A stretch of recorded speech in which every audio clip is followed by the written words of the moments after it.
आज class 9th के लिए हम लोग फ्रेंच रिवॉल्यूशन के बारे में पढ़ेंगे। सबसे बड़ी चीज़ है ये कि फ्रेंच रिवॉल्यूशन क्यों। हम लोग क्लास 9th 10th या इसके ऊपर आगे जितना भी हमको पढ़ना है, कहीं भी कॉम्पिटिटिव परीक्षाओं की जब तैयारी करते हैं तो उसमें सबसे महत्वपूर्ण चीज़ है कि इंडियन जो हमारा नेशनल मूवमेंट है, भारतीय स्वतंत्रता आंदोलन, कहीं ना कहीं वर्ल्ड से, विश्व से वो प्रभावित है। तो विश्व में जो क्रांतियाँ हुई है उसका प्रभाव भारतीय स्वतंत्रता आंदोलन पर भी पड़ता है और विश्व के जितने भी आंदोलन हैं कहीं ना कहीं भारत को प्रभावित करते हैं या पूरे विश्व को कहीं ना कहीं प्रभावित करते हैं। इसके लिए विश्व में जितनी घटनाएं हैं, जितनी क्रांतियाँ हैं, वो हम लोग को जानना जरूरी है। तो हम लोग आज देखते हैं क्लास 9th का जो सिलेबस है उसमें फ्रांसीसी क्रांति पहला चैप्टर है। तो सबसे पहले हम लोग फ्रांसीसी क्रांति के बारे में जानेंगे। यहाँ दो शब्द है, फ्रांसीसी और क्रांति। ये फ्रांस में क्रांति हुई इसलिए इसको फ्रांसीसी क्रांति, फ्रेंच रिवॉल्यूशन कहा जाता है। लेकिन ये जो क्रांति शब्द है इसका अर्थ क्या है, रिवॉल्यूशन का अर्थ क्या है?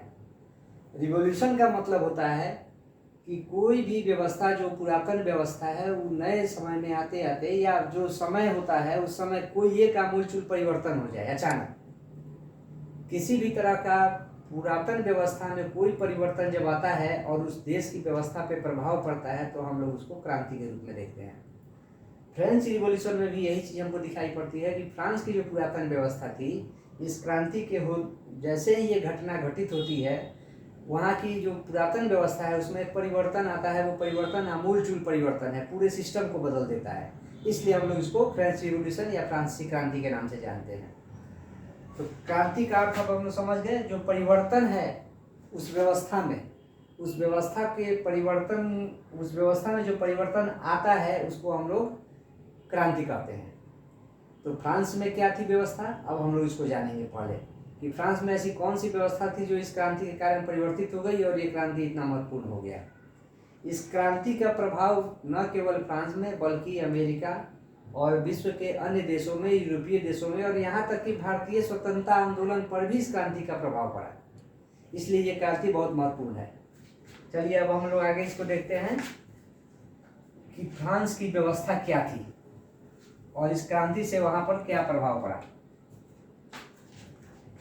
तो सबसे पहले हम लोग देखते हैं वहां के समाज को, सोसाइटी को, क्योंकि जो परिवर्तन आता है वो सोसाइटी में आता है। फ्रांस का समाज कैसा था? तो फ्रांस का जो समाज था वो 3 भागों में बटा हुआ था। प्रथम स्टेट,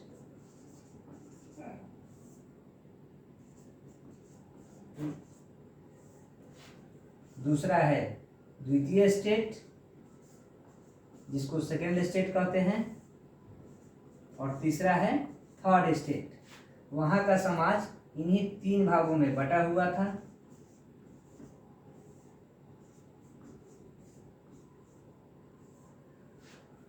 वहां का समाज इसी 3 भागों में बटा हुआ था और इसी व्यवस्था में जो क्रांति आती है तो एक परिवर्तन आता है जिसके कारण ये फ्रेंच रिवॉल्यूशन वहाँ महत्वपूर्ण हो जाता है।